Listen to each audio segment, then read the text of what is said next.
y'all. I'm April. And I'm Caroline. And this is your Bloody Happy Hour. Caroline, are you ready for this? This is your newest guilty pleasure. It's the bloodiest part of your week.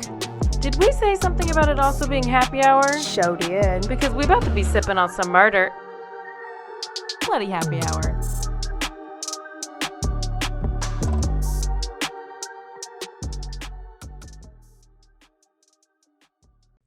Hey y'all, it's Thirsty Thursday. Oh, hey! So glad to be back. We've missed you so much. We get so excited for Thursdays, and I hope that you do too. If you're watching us on YouTube, check out what we're drinking out of. It is our official signature. Are they signature? Oh, yeah. Bloody Happy Hour mug and stemless glass. And of course, the back of it says always be DTF. Yeah, so whoever it was that wrote that beautiful review, that glowing review. We appreciate the review. Oh, yeah. I posted it. However, DTF. We just need to tell you what DTF means, because I don't think you know. Just in case, it means always be down to find. Find the murderer. Down to investigate. Yeah. I mean. And then after a couple drinks, you can be the other DTF. You know, it's whatever. It's kind of a double entendre. Play on words. Oh. Is that right? I thought that was a song.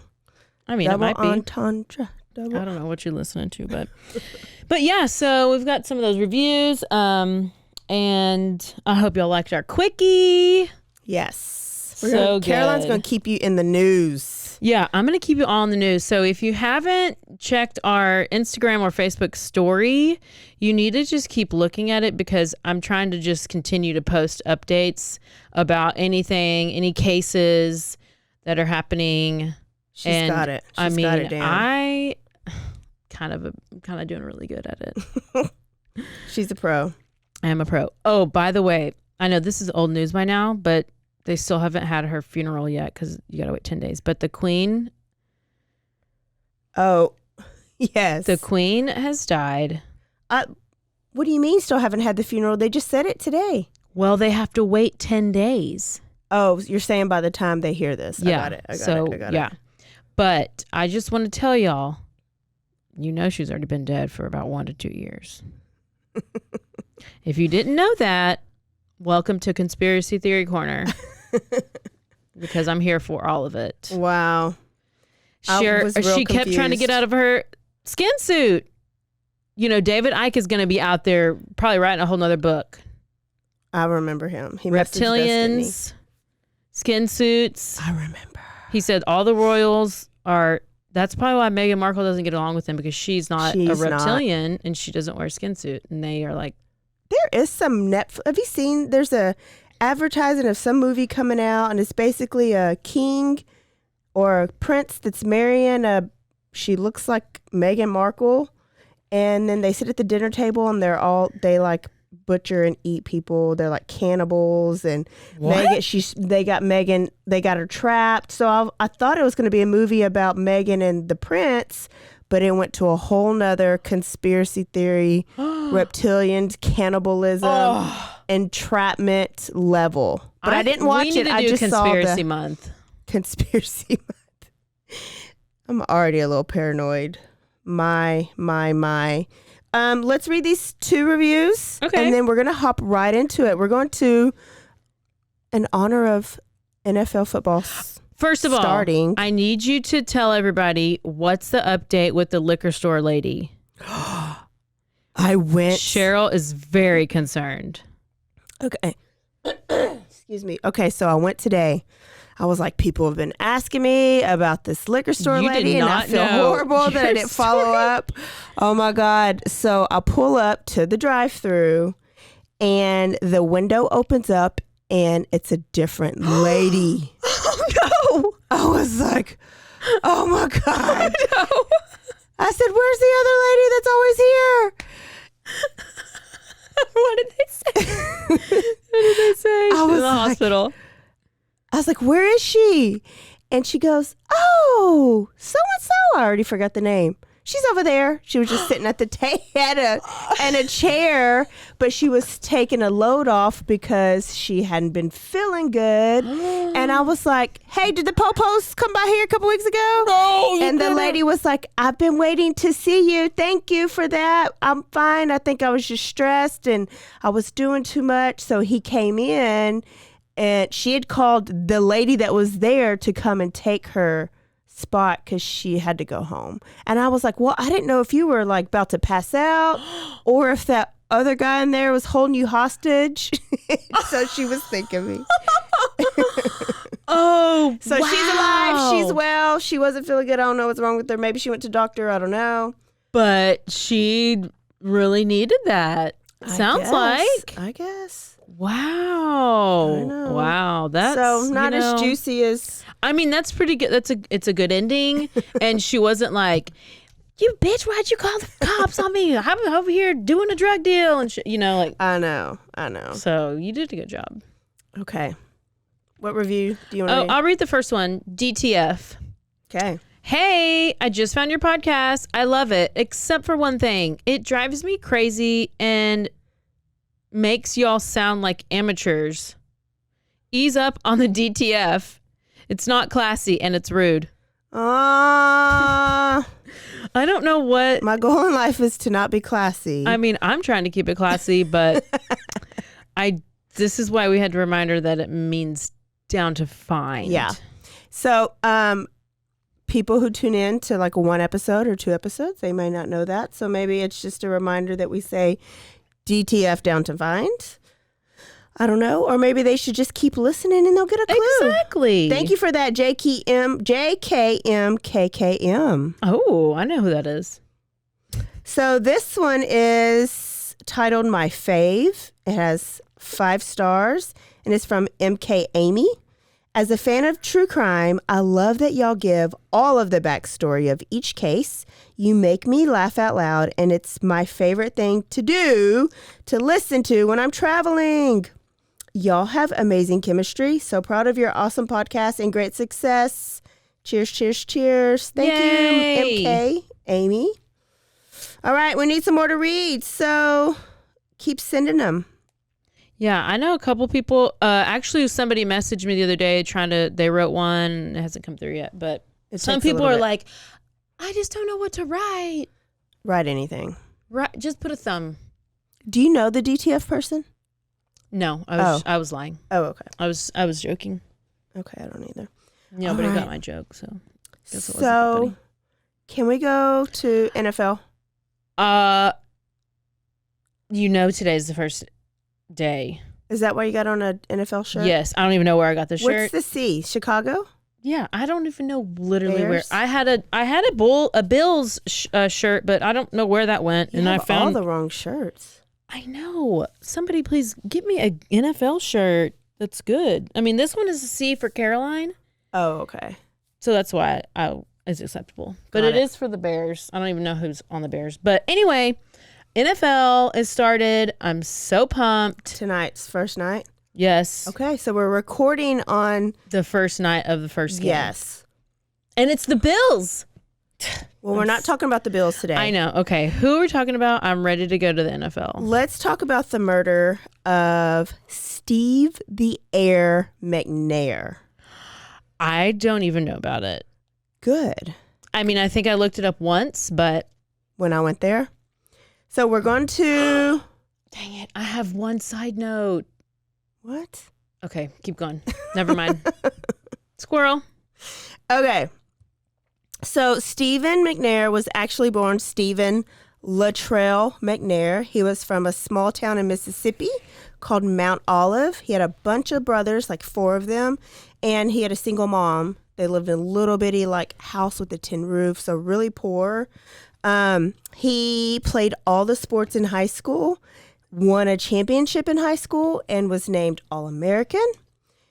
He was a playboy even back in high school, and that's going to play into the story what a shocker. For today. So he had a girlfriend named Cotina Fazell, who actually has his first kid by in high school, and that is Stephen McNair Jr. But Katina later says that she just knew like they were never exclusive. She was like the main girlfriend, but he already always had his side pieces. Kind of like OJ's first wife, and they had their kids. Yeah. And she basically was like, I know what you're about, but I'm going to let it go. Yeah. Until... I guess you're worth it right now. So he just loved women, and he just couldn't limit himself to just one. No. After high school, he received a lot of scholarship offers from big Power 5 schools like Florida University, Ohio State, Ole Miss, but they wanted him to play like DB or safety, but he was a quarterback.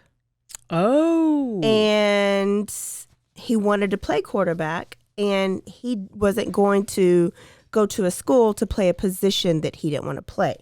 And back then, well, and kind of still now, it just wasn't very common for these big schools to have black quarterbacks. Yeah. Right? Mm-hmm. It was just a typical tall, slender white guy. Yeah.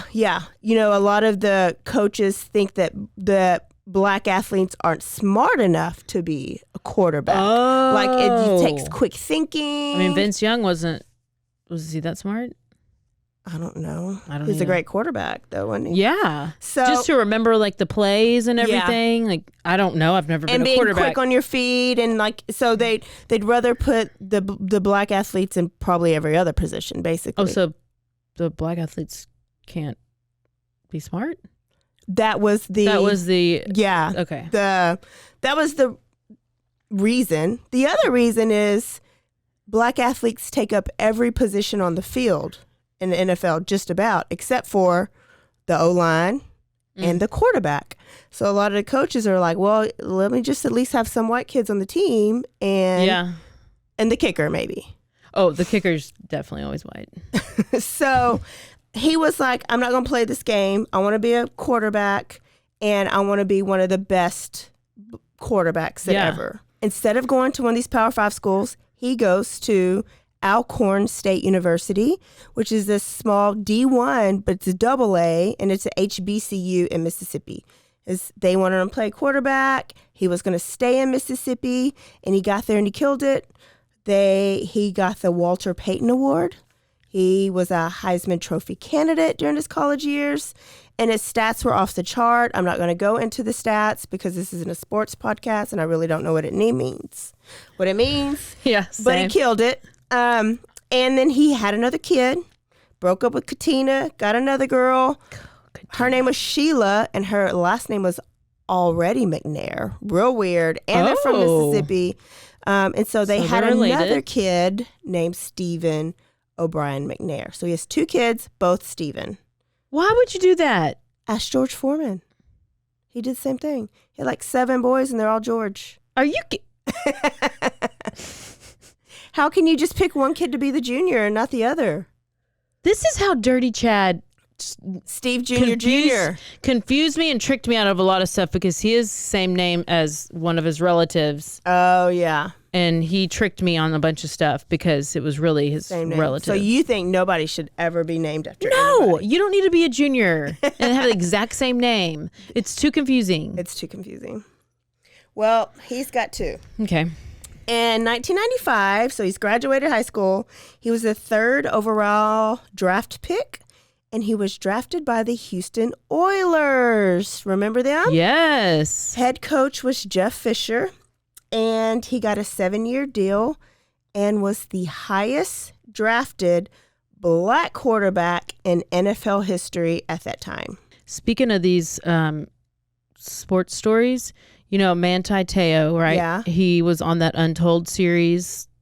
We talked about it last week. Right. Well, I did hear a rumor that they're going to do an Untold series over Johnny Manziel. It should. I did watch the Bruce Jenner one, too. You mean Caitlyn? Caitlyn Jenner one. Excuse me? Yeah. Okay, so now he's with the Houston Oilers. He's in the NFL, and he told was his good friend, but later becomes his agent, that the first check that he gets, he's going to build his mom a house. That's what they always do. Yeah. And he didn't care what kind of house she wanted. He was going to build her the house of her dreams. That's why I need an athlete. So he bought her 600 acres and built her a big, amazing house in Mississippi. And when it was like a surprise. And so when he showed her the house, she cried because she used to pick cotton on that land. They grew up real poor. Her family was like sharecroppers. Oh my god! So she picked cotton on the land, and now they owned it. So that was my stepmom, a big memory. Didi for 'em. always picked cotton too. Yeah. Yeah. It was She got really after good at slavery. I think everybody did. If you were poor, because I mean, there's a bunch of kids, and they're like, get out there and pick this cotton because they lived on a farm, making some money. Yeah. So Steve's mom was his world, and probably the only woman he was ever loyal to, ever. Was her name also Steve? Her name was Lucille. Oh, okay. Just checking. In 1997, he met Michelle, and she became his wife. And they had 2 more boys named Trenton and Tyler. So Michelle was like, she's like, no, we're not doing Steve. She agrees with you. We're not doing 2 more Steves. Or Steven or Stefan. No play on Steve. Nothing with an S. Good. They went for the T's. I'm okay with it. So we got Trenton and Tyler. Okay, so he has 4 kids. 4 total. And now it's 1999, and the Houston Oilers are no longer. And they become the Tennessee Titans. Tennessee Titans. The Houston Oilers changed to Tennessee? Yes. Oh. Well, Did they moved? Something? Yeah, I didn't. Yeah, they moved I just to assumed Nashville. they would have been. That came way later. Yeah. Yep. Yeah. Because Interesting. Houston was like, we used to have a team, we don't have one anymore, let's make up a team. I actually was a big fan. The Titans. I don't watch the NFL now, but I used to watch it in the 90s and the 2000s, so this brought up a lot of memories for me. I like Ryan Tannehill, and I like their colors. That's why I like the team. Tennessee? Yep. Okay, so his first year, they went to the Super Bowl. And this is a Super Bowl game that will always go down in history and be remembered. They played against the Rams, against Kurt Warner. I think it was Kurt Warner's first Super Bowl. There's some documentary out about Kurt Warner right now and his story. But they lost by like 1/10 of a yard or something like that. Oh, no. Yes. But after that, because they had such a great season, they signed him to a new 6-year contract for $47 million. Not too bad. Not too shabby at all. He killed it for the Titans, played for the Titans until 2005.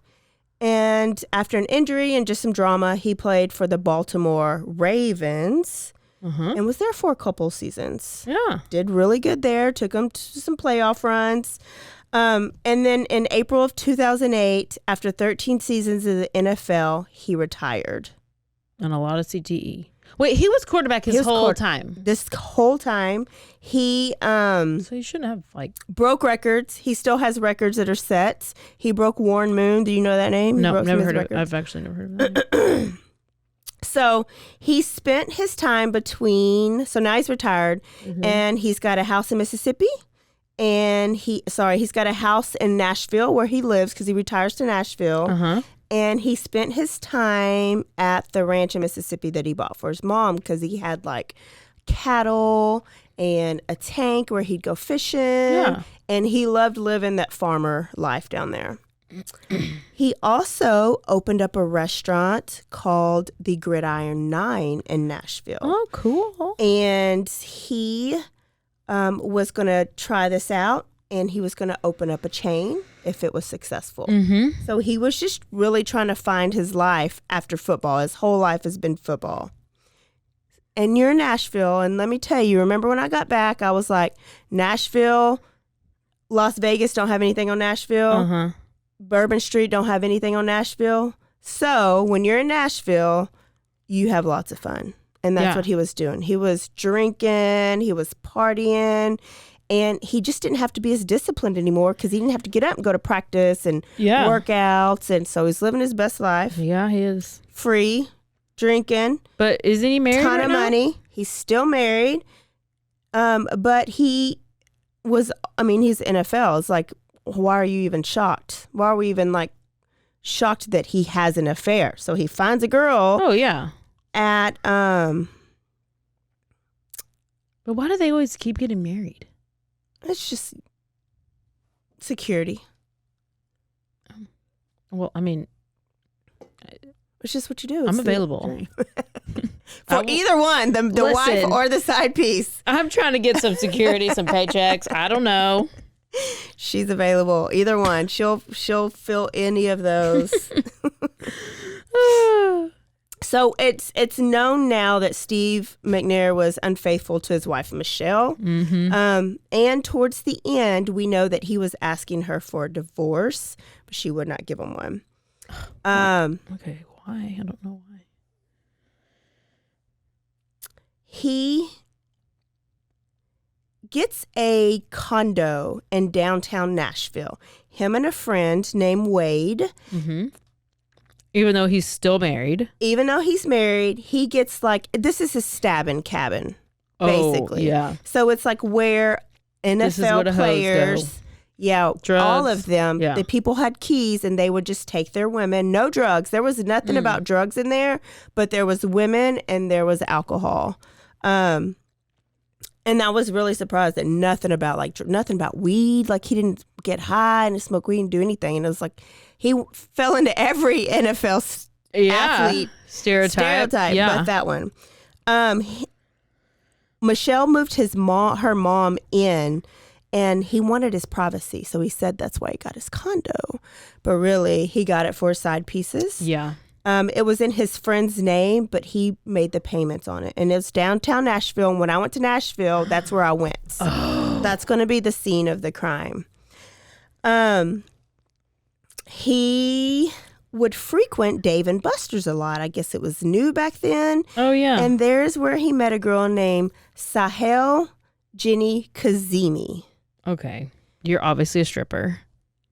And Iranian stripper. Yeah. Excuse me. She's a waitress at Dave and Buster's. She was young. She was beautiful. She was petite. Okay, so Steve would frequent Dave and Buster's. That's where he met the girl. He was 36 years old and she was 20 years old. Oh, gosh. And so they started off as a fling, right?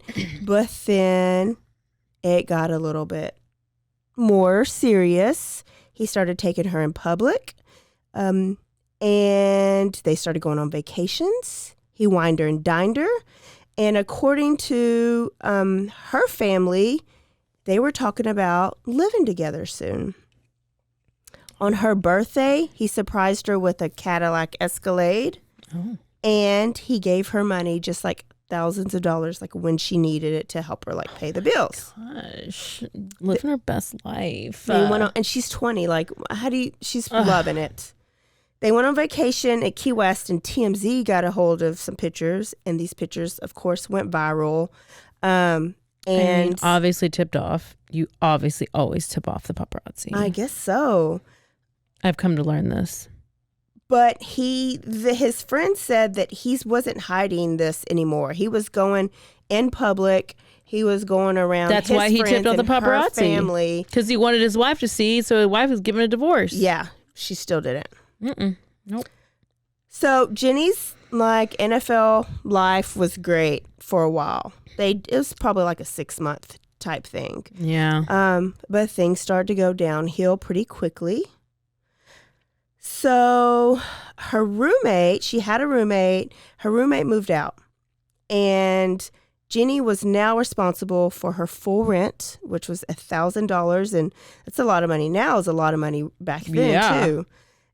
Stephen McNair actually did not buy her a car. He just paid for the down payment. And turns out she's got to pay for the payment, which is like an $800 payment. Bitch works at Dave and Buster's. So maybe it wasn't a gift. She just felt like she was in a bad spot because he broke up with her? They weren't broke up.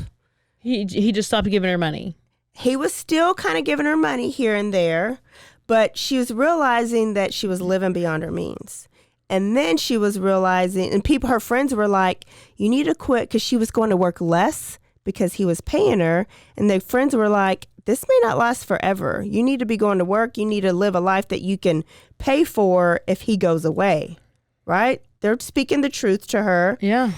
Well, and then she sees another girl leaving Steve's condo one day. Another one. Yes. This girl's name is Leah. She followed Leah around town a couple times just to see who she was, but she never confronted her.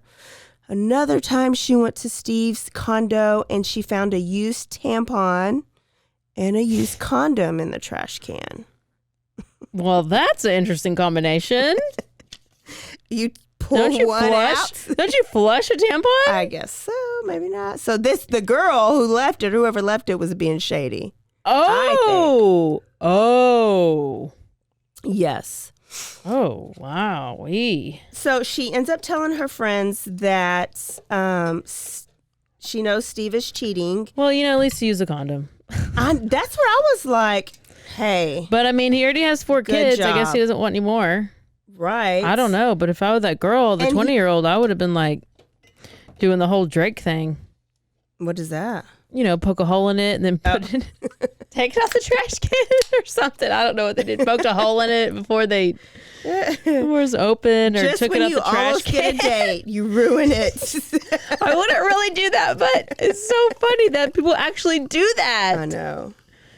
Poke a hole in it or take it out the trash can, and then what do you take out the trash can and like slurp it up in there? What? You just rub it around? Hey, I don't know. Ask Tristan Thompson's baby mama. It's probably So Jenny's like, he's cheating and I'm probably going to end it. Those were her words. Now it's July 2nd, still 2009. He's only been retired for maybe a year, a little over a year. And they were driving down Broadway Street in her Escalade. Broadway Street's like Bourbon Street. Mm-hmm. And Steve was in the passenger seat. She was driving. She got pulled over for drunk driving. And he was able to like sneak out because he wasn't drinking. Somebody came and picked him up and he left because he didn't want that. He had already gotten in trouble. Left her. Yes. And he had already gotten like in trouble like for DUI before, but he wasn't driving. He was a passenger, but some kind of Tennessee law. So he was like, I don't need this in my life again. So she went to jail. And the police later say that like this was her bottom, is like going to jail for that DWI. Oh, yeah. Steve went and bailed her out when she was able to get out. Class act. And instead of going back to his condo with her, Stevie boy goes to the news piece and kind of drops her off and goes to the new side piece's house, goes to Leah's house, and he spends the night with her that night. Oh, no. I know. So the police are saying that like she's pissed. She's pissed. Her man's about to go to another woman, so that also means her money is about to go for another woman, and maybe she's getting a little desperate. Maybe she should be like, can we have a threesome? She should have been the and other is he DTF. Still married, by the way? He is still married to Michelle. Michelle is just like, with all the kids. I'm getting a check. Or whatever. Mm-hmm. Because, she's like, as long as you don't mess with my money. Mm-hmm. So now, later, it's July 3rd. So we were July 2nd. It's just the next day. Jenny decides to go to work. She's finally going back to she's finally going to David Buster's. They're like, okay, bitch, come back. And the boss said that she took an extra long lunch that day and that she wasn't her usual upbeat self. Oh, well. At least she didn't get fired after getting a DUI or going to jail. But it's Dave & Buster's. I mean, do they even care? So she left work that night at 10:07 p.m. She was never seen after that. Oh. On July 3rd, when Jenny was at work, Steve leaves Leah's apartment early that morning, and he's going to his restaurant to open it up and get ready for the day. Mm-hmm. he spent a lot of time at his restaurant. So this is what we know. July 3rd, Jenni gets off at 10:07, and at 10:23, she texted Steve. She said, "Do you want to get out and drink?" Steve's response was at 10:35, and he said, "Probably not, baby. Having trouble getting the kids to sleep." 10:35. At 10:45, she responds, "K, but I'm going to the condo in a minute." Steve at 10:59, "K." That's it. Don't that piss you off the most? K is the worst. That's the worst. That probably was the boiling point right there. And Jenni, later on, Jenni says it's open. So I guess she's in the condo and the door's open, which it's his. Why are you leaving his door unlocked for him? Yeah. This would be the last message that Steve McNair would ever receive, because according to the police report, Jenni shot Steve in his left temple while he was sleeping on the couch, passed out on the couch, and 2 more times in the chest before she turned the gun onto herself. She positioned herself on the couch so that she would fall in his lap.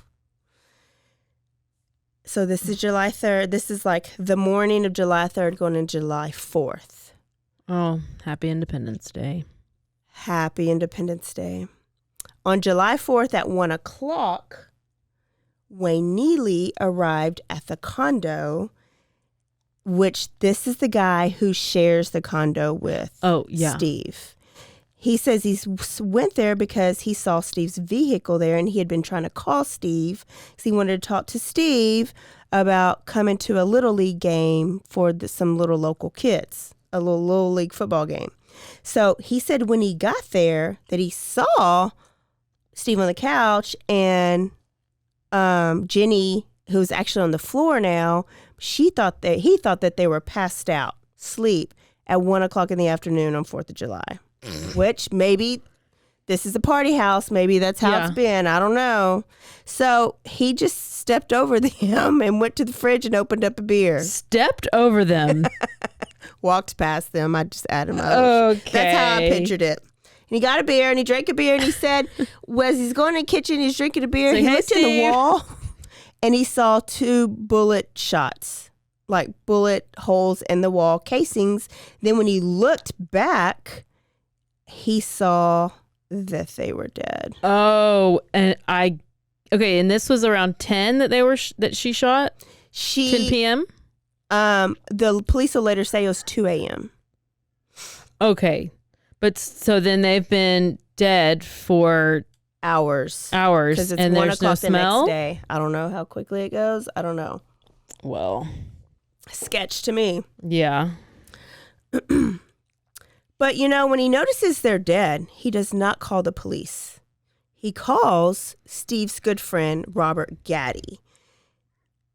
And when he calls from inside his car. So he leaves out of the house, he goes in his car, he calls Gaddy, he tells Gaddy what's wrong.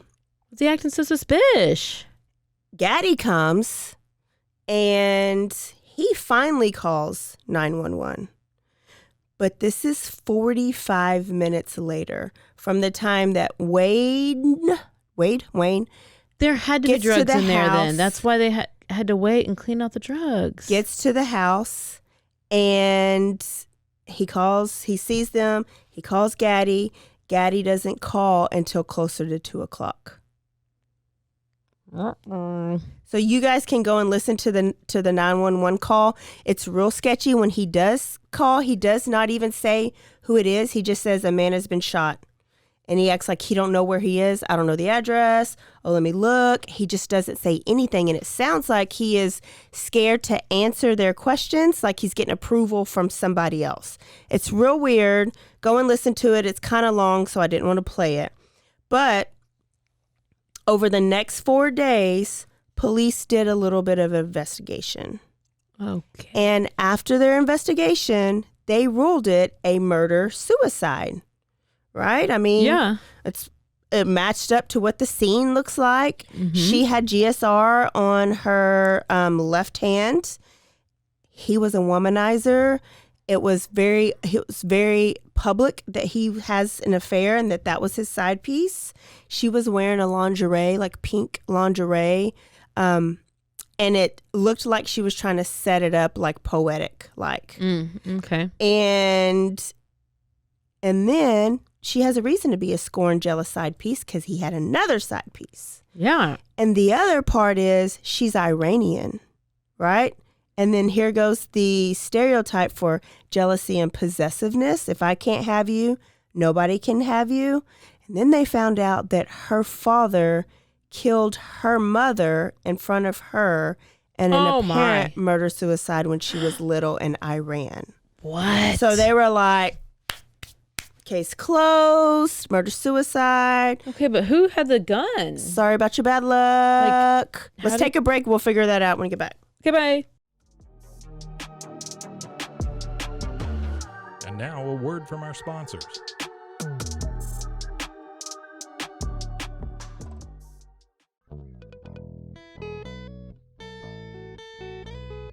Hi, this is Sarah. And I'm Carter. And this is Some of Our Thoughts.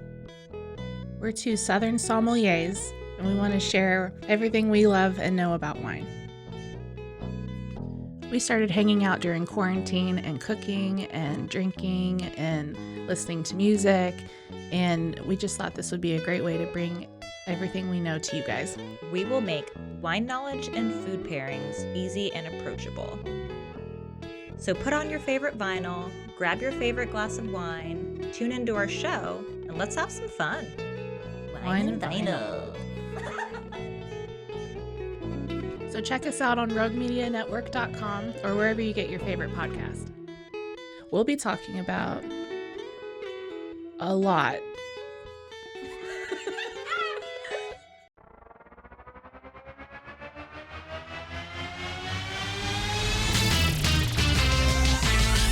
Pros and heroes.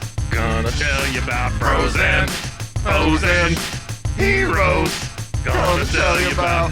Hey, I'm Zach. And I'm Mike. And we have a fantastic new podcast to tell you about. Bros, Foes, and Heroes. It's the two of us looking into the world of comics, breaking down some characters that you may have never heard of, and some that are just absolutely ridiculous. Yeah, so Zach comes up with a character each time, and I go into it just completely blind. I don't know who this person is or what their abilities are or anything, and basically I guess we kind of go over their origin story and just some of the ridiculous stuff that maybe, especially Golden Age stuff. Oh, Golden Age stuff is always the best, and we will make sure to highlight all of the shenanigans and just absolute weirdness of everything. Yeah, that's right. So subscribe today and follow us on Instagram at Bros, Foes, Heroes. And if you don't, I know where you live. Not really, but please subscribe.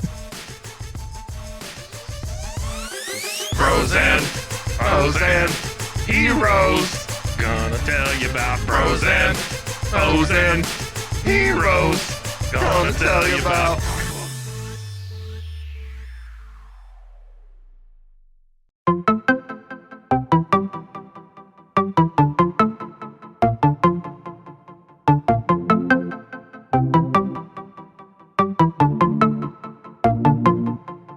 Welcome to One Star Rewind, a new podcast about those dreaded one-star reviews that every business owner hates to receive, but yet every customer loves to read. During this podcast, we will peel back that one-star review to better understand how it happened, when it happened, and what the business owner is doing after receiving that one-star review. This podcast will be about love, hate, and laughter. On One Star Rewind, we will meet with real business owners who will tell their stories and how they do rely on reviews for their business.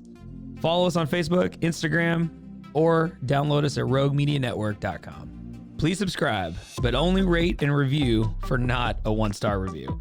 Join us each time for a new review and a new story.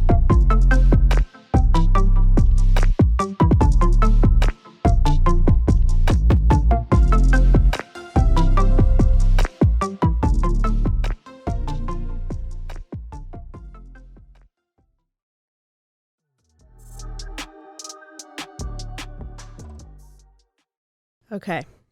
So Case was closed. It was ruled a murder-suicide. But there's one investigator named Vincent Cook that he just wasn't convinced. As soon as he found out that Steve McNair only had $7 left in his wallet, his jewelry was missing, and the safe was missing, he knew that there was something sketchy. Yeah. His safe that Steve kept there after he interviewed like friends and family, and the safe contained large amounts of money, and he just kept it there in the event he needed it. But the fact that he has $6 on him, he always had bands. Oh, yeah. If he had less than $3,000, he thought he was broke. And then he wouldn't keep small bills. So they said that like they'd go to the store and he'd give whoever a $100 bill to go in and get something to drink and come back out, and they'd give him his change, and he would be like, I don't deal with that change. Keep that change. I don't deal with little bills. I knew that life. So that was a red flag for Mr. Vincent Cook.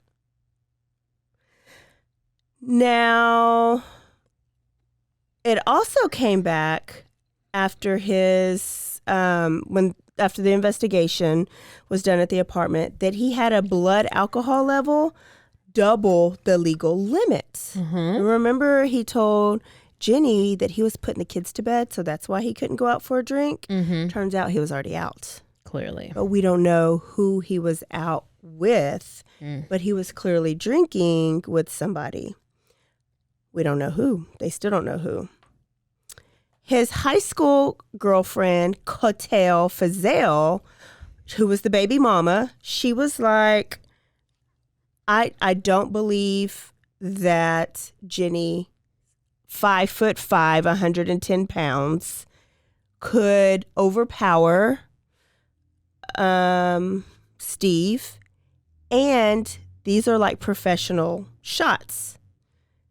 Does she even know how to shoot a gun? So according to her family, she doesn't even like to cut things and won't even handle a gun. So it seemed very skeptical to a lot of the family is that she even had a gun. So then they were like, well, where did this gun come from? We're going to go there. And so then they were like, I don't believe that Jenni did it. I think we need to reopen the case. And then people were like, why did Wayne Neely and Robert Gaddy, the two first people on the scene, why would they wait 45 minutes before calling 911? Good question. And why isn't the Nashville PD not concerned about the missing money, jewelry, and safe?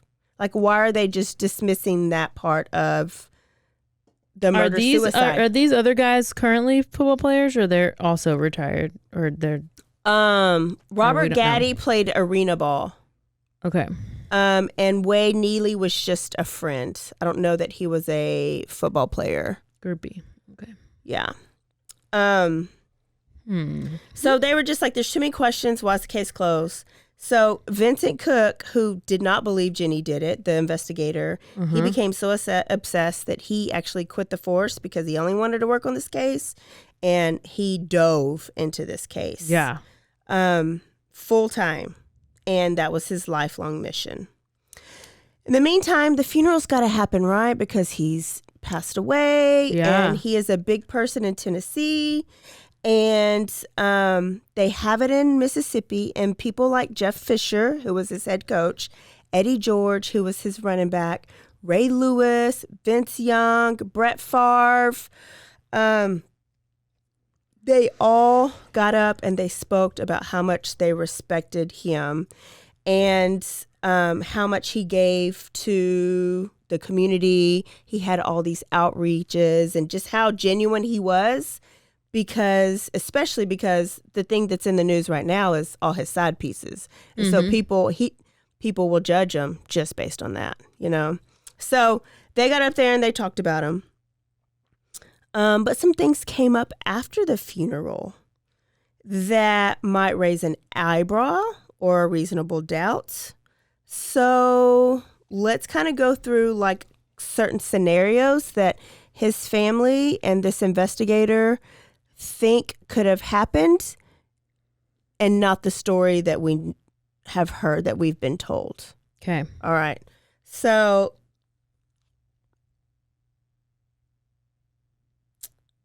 Adrian Gilliam.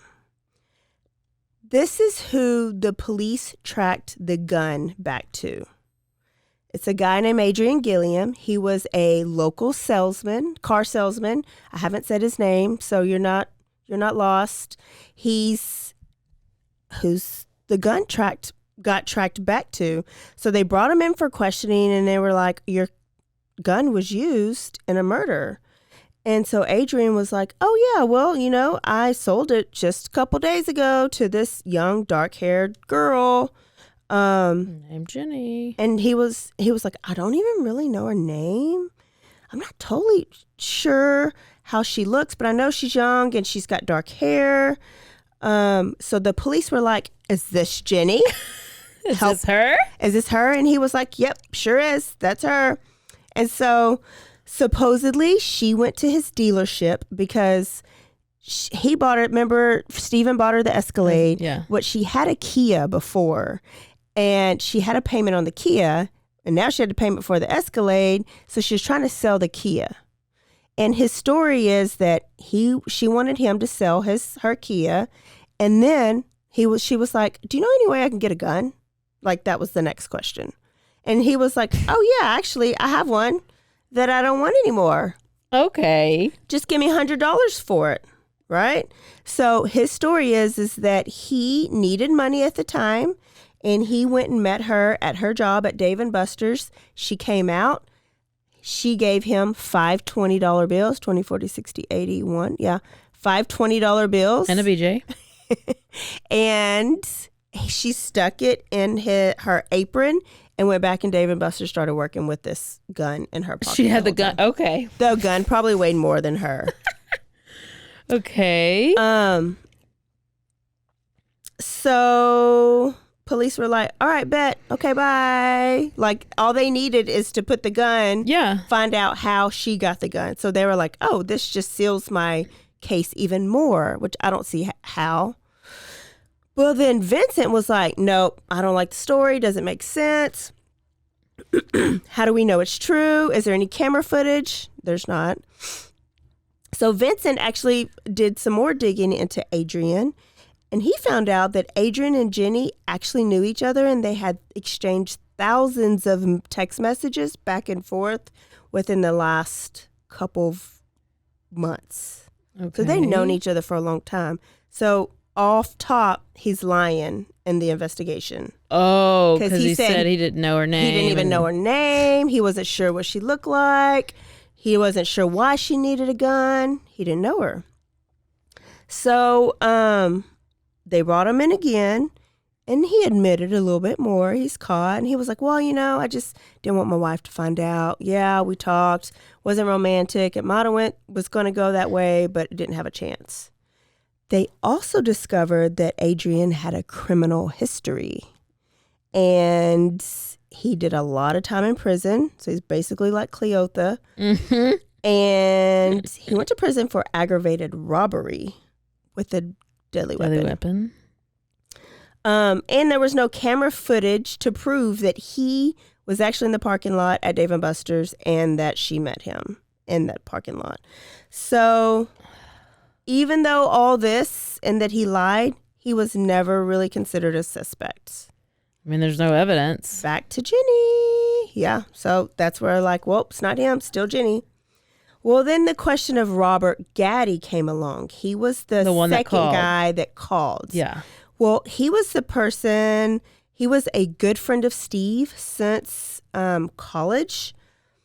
And he was kind of like the acting bodyguard. So he would be the muscle. Mm-hmm.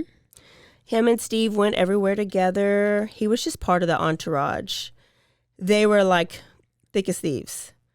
Gaddy also opened up the restaurant Gridiron 9, was helping Steve with that part. They were going into business together, I guess. Okay. But Steve was funding everything. And so Steve trusted him. And so that's why he was like letting him be his partner, right? But it was questioned if they were so close, like everybody had thought they were, how come Robert wasn't one that spoke at the funeral? And how come he wasn't even a pallbearer at the funeral? And then how come after the funeral, Steve McNair's brother confronted Gaddy and asked him if he had something to do with Stephen's murder? Gaddy responded with, "No, I didn't, but I think I know who did." Okay. And then he left. But Gaddy never came forward with any of his suspicions. Hey, Gadfly.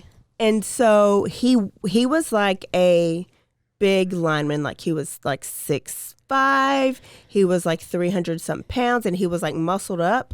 They said that now if you look at him, he's like scrawny. So they wondered, like, has the stress, does he know something, and the stress of him knowing it has messed with him? Or it's cocaine.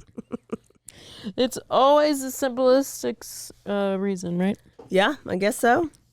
So they also found out that Gaddy and Steve had a big falling out right before the murders. Turns out that Gaddy came to Steve with a deal, another investment. He wanted to open up another restaurant, but he wanted Steve to front the money on it.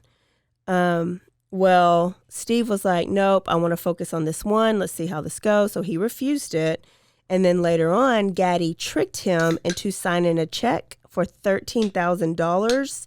And it came out that he had stole that $13,000 from him. He told Steve it was for equipment for the apartment, but he really like stole it, cashed it, and used it for whatever.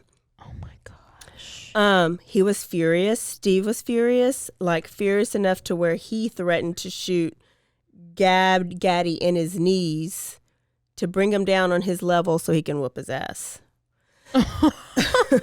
Because he was so big, I guess. Oh my. When police asked Gaddy about this, Situation, confrontation. Yeah. Just hit your mic. And their relationship, he was like, shunned it off and was like, it's not a big deal. We have our issues. We always get back. Which, cool I mean, again. That's fair. friendship. Yeah. And so, and then it came out that Robert Gaddy and Adrian Gillian did a lot of communicating before the murders. And so this Vincent Cook guy was like, could they have done something to plan this and rob him? But there's just not enough evidence to say Gaddy or Gillian could have been involved. So then you move on. There's another guy, and his name is Keith, and this was Jenni's boyfriend. High school boyfriend. They dated in high school. They lived in Florida, and they moved to Nashville together. They were going to live this life. Keith was going to become this white boy rapper, the next Eminem, and he needed Nashville to help him get there. Okay. Nashville? But they ended up breaking up, but she would always go back. Like, she'd always go back, and so it's kind of back and forth, and they were talking about reconnecting. Until he found out that she was actually with Steve McNair, and he didn't like this very much. So a song came out that Keith had put out right after the killing. And here are the lyrics, because this was a little sus. I don't know how to rap. I'm just going to say them. If you ever do it again, I'm not, because the lyrics was about a cheating couple. Okay. If you ever do it again, I'm not rapping. I'm getting a clip and clapping. I'm not laughing. They are wrapping you up for your little trip to the morgue while I'm preparing my little trip to the shore. Don't ignore me. I'm not lying. I could be more honest. If you ever do it again, you'll die. I promise. Okay, Eminem. So they were like, this sounds like he's real pissed at I mean, they're going off a song. Yeah. So they question him.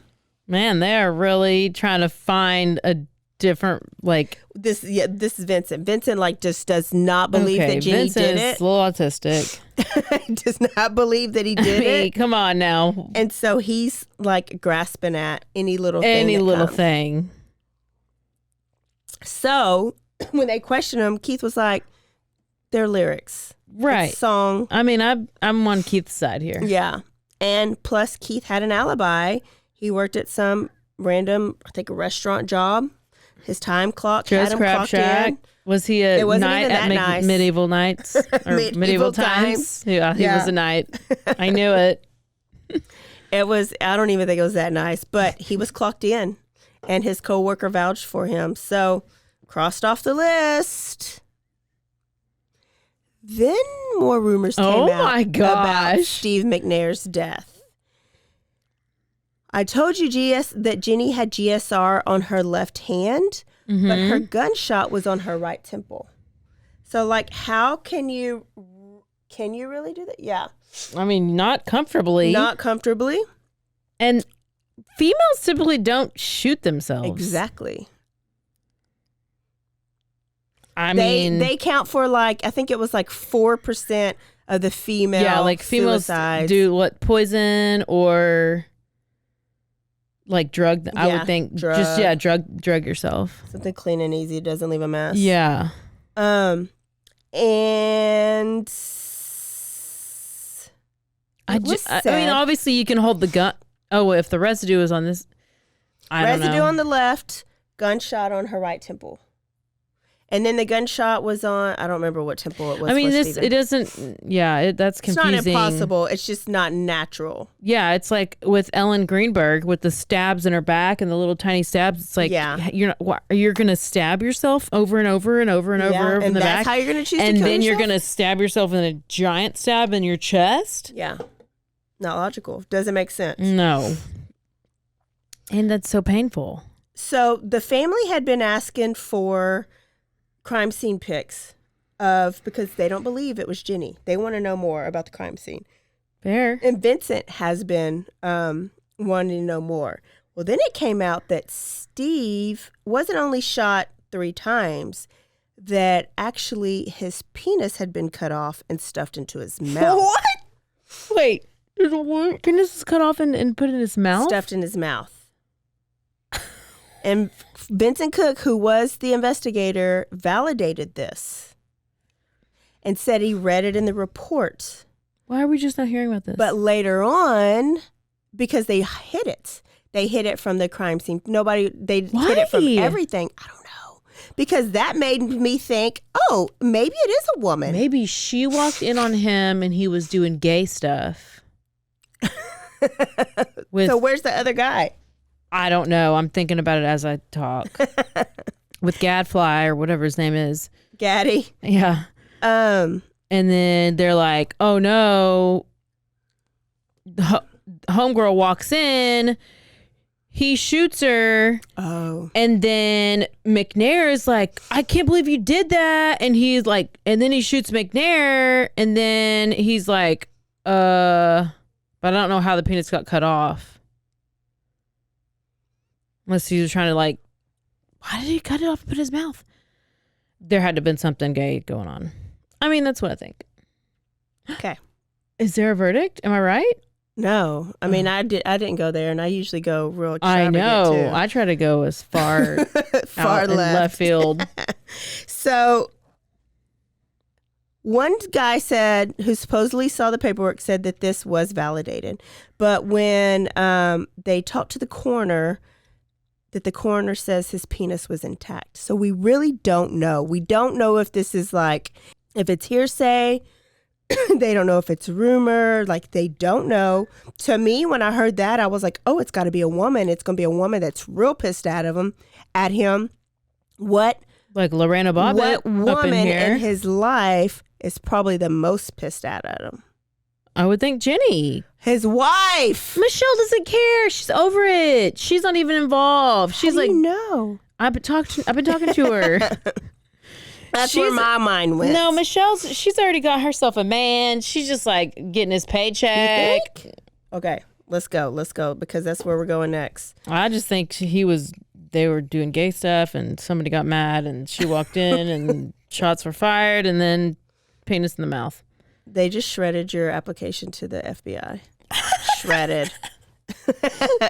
So it also came out that the bullet wounds resembled what a professional hit would look like, because it was like here, and the finisher here. So chest, finisher here, perfect, clean. They were done over like 3 feet distance, where the police said that she was sitting on his lap when she shot him. So if the trajectory was from over 3 feet, then their story doesn't make sense. There's even a name for this professional hit style, and I can't remember the name. I'm going to call it the Liam Neeson. Why don't you call it the Missy Beaver? Because I'm pretty sure that's what happened there. The Liam Neeson. And so then they were like, whatchamacallit, Jenni would not know how to do a Liam Neeson. She didn't even know how to shoot a gun. So could this be a hit, a professional hit? And then that leads me to the last suspect, who I think should have been the first suspect, because it is in any other case like this. And that's the spouse. The spouse. Okay. The most important suspect, I think. Yeah. So Steve's wife, now widow, Michelle. It came out that Steve had just changed his will. Okay? And Michelle got a glimpse of this will. He drafted it a couple times. Remember, he had been asking for a divorce, changed his will. Oh, yeah. She never would give him a divorce. She never gave him a divorce. And he died before he ever officially signed the will. Yeah, and before it was whatever. officially submitted or whatever. And people still have not seen this will because Michelle was seen on his computer. But he said that his will had everyone taken care of, that in the event something happened, everybody would be taken care of. Like his mom, Steve his and Tyler kids, and Taylor and Trent. Tyler and Trent and Michelle, but also his mom. Mm-hmm. But nobody really saw it but his wife. And it also turns out that she wouldn't get him a divorce because she signed a prenup. And that prenup, she wanted that money, said that if they got a divorce, she would get one lump sum of $300,000, the house, and child support payments. So I would be like, versus bet. What was she getting then before that? That seems like a lot, but not when he's worth, at this time, $30 million. So she's like 300,000, 30 million. I know, that's what I'm saying. Like, that doesn't seem like it's a correct amount. Well, and they did this in before. Yeah, you need to redo that based on how much the person's She should have worth been like, or is let's making. edit this. Yeah, which child support would go by what he's worth and what he's making. Yeah. So I would still think you would make the difference up in child support. I don't know. It wouldn't be $26 million, but that money's not going to last anyways. Mm-mm. So Vincent thought she should have been questioned about Steve's death, but the police never questioned her.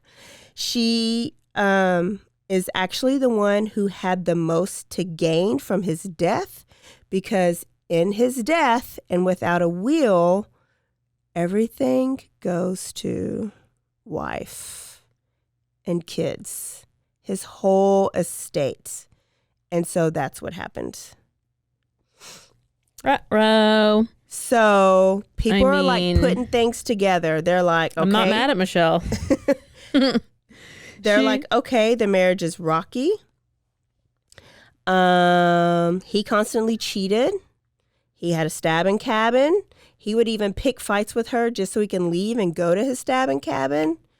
And she didn't want it. She wanted a divorce, but she wouldn't give it to him. Is this a motive enough to kill? He was. If that's not enough, let me tell you this. Okay. So Stephen was spending a lot of money on his side pieces. Mm-hmm. He was paying rent for one. He was going out and buying them things, taking on vacation. And supposedly they did a big business deal and recently lost millions. So that 30 million was slowly like going down. Of course. And Michelle told a good friend named Doc Simpson, who was like Steve's mentor, that their CPA told them that they needed to make some changes soon or their money wouldn't last much longer. Okay. So Doc Simpson, who has been with Steve this whole time, was like, Steve wasn't real extravagant. And when he did buy, he paid cash. So like Mom's house, paid cash. His house, paid cash. Cars, paid cash. So he had no debt. And he had millions. So where would and then what he did buy wouldn't even put a dent in the money that he's had, like all the contracts that he would sign. So where was that money? So that raised a red flag to Doc. So Doc talked to Steve before Steve died and said, you should have your money audited. Because if this is true, somebody could be stealing from you. There's no way you should have this many $1 million when you've only bought this. Like, it just doesn't add up. Oh. So Steve was like, maybe I need to. And then he did. And the last thing that they know is that he was pissed because he found out that somebody was stealing from him. Oh, no. He just did not know who. It was Gadfly. Was it Gadfly?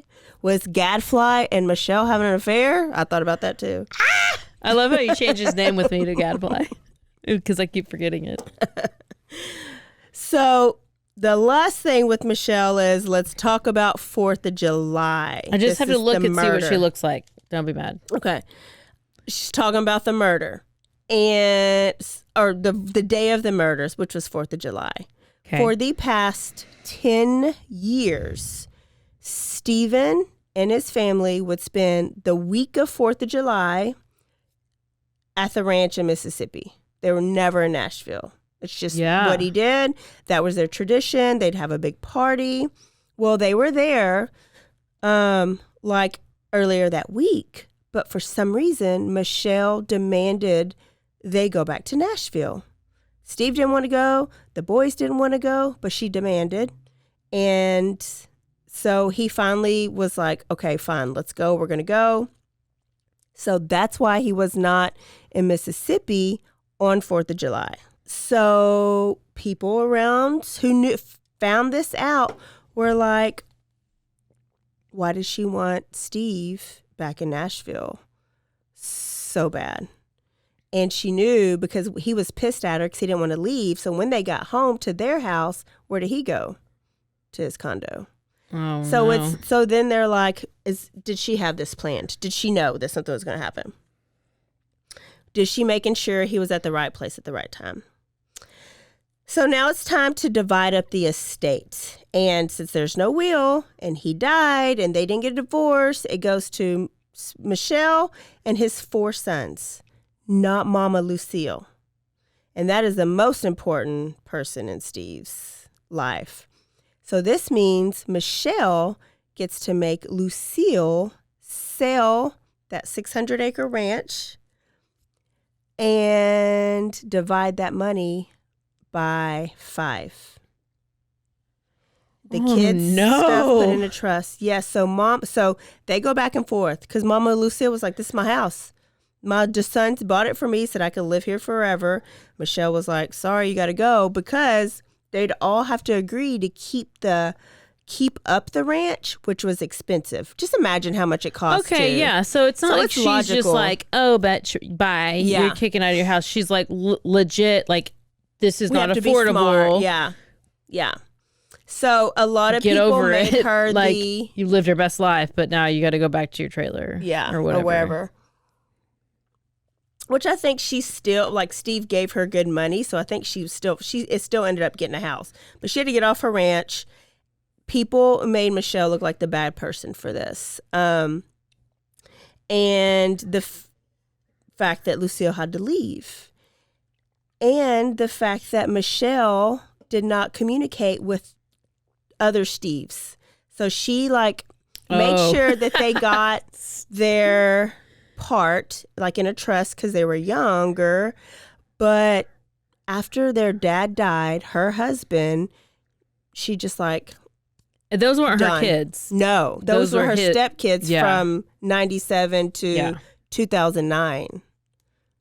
Yeah. They lived with them for a period of time. 2009. Yeah, they were married for however many years that is. What is that, 12 years? So they were your kids for 12 years. How old were they when they were the kids though? Were they I don't just know. younger? Yeah. I mean, they were older than her kids. And so their feelings ended up being hurt because they were just like, what did we do? So let me go. Yeah. So this all happened. Lucille, Steve's mom, is thinking, I don't think Jenni did it either. And she wanted the case reopened. So she hires Vincent and they go through all this stuff. Vincent. And at this time, there's a podcast being done. It's called The Fall of a Titan. And it's just a long series. I listened to it. It's a long series podcast done by a journalist. And she had been working with Vincent for years, trying to get the truth, trying to get crime scene photos, trying to get the police to hear them out, trying to get them to at least believe that it could be another scenario. And then Fall of the Titan came out. Michelle kicked her out, and then she didn't want to be a part of the podcast. She declined to be a part of it. Well, they later said that Michelle told her that if she wanted to have a relationship with her grandsons, she would leave it alone. Michelle told who? Grandma. Oh, Lucille. Okay. And so Lucille was like, I want to see my grandsons and I don't want to cause no trouble. So I don't want to be a part of it. And I'm sorry, which I would want to be with my grandsons too, right? It's the only thing I have left of my son. So that's kind of where it is. The Vincent Cook brought a bunch of theories to the grand jury, to the investigators, to all this evidence and all these things that really gave me a reasonable doubt. When before I went through all this, I just thought Jenni Kazemi. Jenni from the block. Jenni Kazemi. Yeah. And now I'm like, could there be an alternative story? September 15th of 2019, Stephen McNair's Tennessee Titan jersey was retired, along with his good friend and former teammate, Eddie George, who I got to meet when I was in Tennessee, and Michelle and her kids, Trenton and Tyler, attended the ceremony on the field wearing his jerseys. But where were Steve Jr. and Steve Jr.? Steve Jr. Oh my gosh. Did I remember hearing about this story? She didn't tell them about it. Yes. And then she came back and said that she did and they didn't respond or something. That day. She told them that day and they were 400 miles away. So they were like, well, great. This must have been this was recent. This is in 2019 or 2020. I feel like I remember hearing, yes. Yeah, I never heard it until just now when I was looking at it. Yeah. So they were heartbroken and kind of angry because they said Michelle did not let them know, so they weren't included. What if she really hates them? I don't know. And then they said that they have been shunned from their younger brothers, so they're not allowed to have a relationship with their younger brothers. And they've just been kind of shunned from their father's legacy because it kind of, when anything happened or where the former players came, everything was going, it would go to them, Trent, Tyler, and Michelle. And Steve Jr. and Steve Jr. Jr. didn't get nothing. Steve Jr. and Jr. Well, it's probably because they're damn named Steve and Steve. Two Steves. They're the first ones. Well, don't name your kid Steve and Steve. Well, there's that. I don't know. Maybe she has reached out. I don't see how anybody could be that ugly, but I don't know. I will say that I had to look up like to see if Michelle has ever like responded to any of this or ever like spoke out, or because she's been real quiet. Like, did she ever try to defend herself?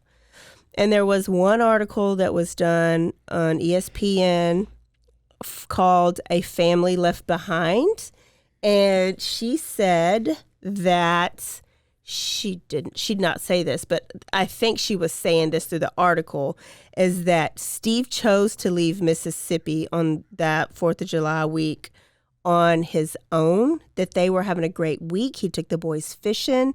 They cleaned the fish. They cooked the fish. He washed his truck. He took a nap on the couch, and then his phone rang, and he told her that the alarm was going off at the restaurant in Tennessee, and he had need to go take care of it. She thinks she now knows that it was probably Kazemi or somebody else. I mean, these players just come up with the that quick. That quick. And not players, anybody. Yeah, not players, but like these players. con artists. Oh, you're talking about like players, like Playa. not playas. Yeah, Okay, not players. Like con artists, Gotcha. players, like dirty chads. Just like you can.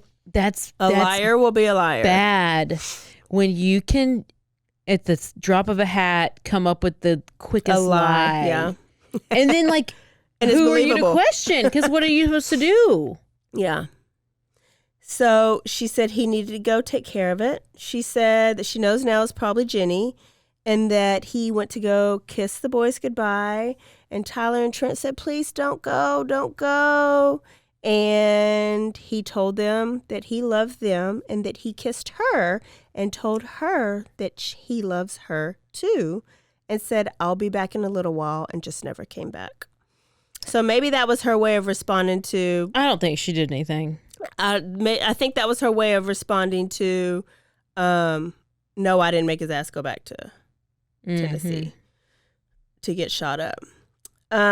She says she had to know what he was. Yeah.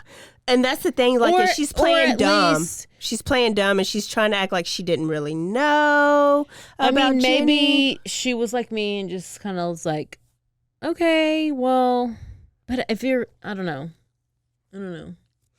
I mean, when I found out that Dirty Chad was staying nights in hotels, and I saw the transactions on my debit card for the damn freaking Holiday Inn Express. And he said he had to go there because he was having withdrawals, and he didn't want me to see him having withdrawals.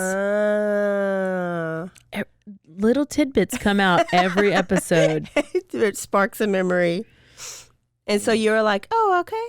I was just like, are you serious? Like, what? Do I need to come there? Like, what am I? And he's like, no, I just don't want you to see. It's a horrible thing to see. And I was like, when really he was probably having a cocaine party. And because he was saying he had withdrawals from his blood pressure medicine, so I still didn't know it was drugs. I was like, what? She always says, stay aware. Y'all don't even listen to anything I say. Don't even listen to me. She also said that she did not choose to move her mom in, that when her mom's husband died, Steve called up her mom and said, move here, you should not be alone. So people made it seem like her marriage was already on the rocks, that she moved her mom in. That was the biggest mistake. She said that it was Steve's idea. That's the type of person he was. Oh, okay. Right now, she is never remarried. She dates here and there. She went and got her nursing license. She's working. She loves taking care of people, and she says she wants to become a foster parent. Where I was like, oh, she went too far. Who wants to do that? I know a lot of people. So all 4 kids, they go to college in different areas. None of them played college football. One son was really, really good at football and had potential to be a great quarterback, but he ended up saying, there's no point. I can never be as good as my dad. Who cares? Just go play and make some money, bro. He just wanted his dad to be the legacy. Oh no, that's the whole point of having an athletic, professional football player dad. One of them was a basketball player, and one of them danced in college, and I don't know what the other two did. Okay, I'm gonna need somebody to have been an athlete out of this, because no. then, if not, then my aspirations and my goals and dreams are shot. Well, and I only have a few more years before they're gonna come out, dyslexic and autistic and everything else, because I'm getting real old. Well, I don't know. She did say that they facts. watched him hurting 6 days a week, but would play his butt off on Sundays. And would be because his body be so hurting. So she also thinks that kind of deterred them, because they played basketball. They danced, and it happens with a lot of athletes' kids, because they see the other side of it that we don't see. We just see the fame and the fortune. Oh yeah, that's true. That's really all I see, anyways. Maybe that's all that matters. I mean, and some injuries here and there. Oh my gosh, great story. I didn't know it. I mean, I kind of I knew it, but I didn't really know it. Do you have a reasonable doubt? No. What if I told you Jenni's parents were not killed by murder-suicide? I don't even. That wouldn't make a difference. It wouldn't make a difference. No. What if I told you Jenni was laughing at her when she was being arrested and talking to the cop, and it was on video and she's flirting? It wasn't a rock bottom. I would have probably done the same. Yeah. No. What if I told you? But the guy who sold her the gun, what's up with that? What if it didn't happen? What do you mean? Where else did the gun come from? Why did they not trace it? I think it was him and Gaddy. Who's him? The gun guy, Gillian, and Gaddy. And I think that's why it's missing. I think. Oh, the gun is missing. No, that's why the money is missing, the jewelry's missing, and the safe is missing, because I feel like that has nothing to do with it. They were robbing him because they thought he was in Mississippi. Oh. And he ended up being there, ended up being a fight, and she was giving him a BJ. There's got to be a BJ somewhere in this story. There's a blowjob. That's what made me think it could have been the wife. If that's true, it's the wife or one of the girls. Yeah, but she was not even close to being in that area. And how do we know? They never checked her alibi. They never even questioned her. Well, this case is botched. It is. I'm done. Stay aware, stay alive, BGTF. I could get obsessed, and I'll think about it all night, and I'll think of every scenarios until the next story comes. I know. I don't know. Y'all guys, you tell me what you think. Is it Jenni? Is it somebody else? I don't know. Steve McNair was a great football player. That's all I know. He was one of my faves. That is it. If you're not registered for the live show, go. Right now, do it. Be jealous of our drinks that we are drinking out of. And we are done. Yay, done, good done, job. done. Do you know what you're doing next week? Nope. Okay, me either. You know what you're doing for the live show yet? Nope. Me, kinda, maybe. But I have definitely been researching, and I want to find something that sticks out, and that's yeah, it has to inspire you. That's what I say. Know. I'm trying to be inspired. Can you send me some stories so I can be inspired? Yes. All right, y'all. We will see y'all next Tuesday. Turn Up Tuesday. Did you just say see you next Tuesday? Well, you called us you. a cunt. You called me a cunt? See you next Tuesday. That's never heard of that. Oh, are you not? No. Are we in 8th grade? No. Y'all, don't forget to stay aware, stay alive, and always be DTF down to find the murderer. Like Vincent Cook was. He was just unsuccessful, and we still don't know who the murderer was. Stay sipping.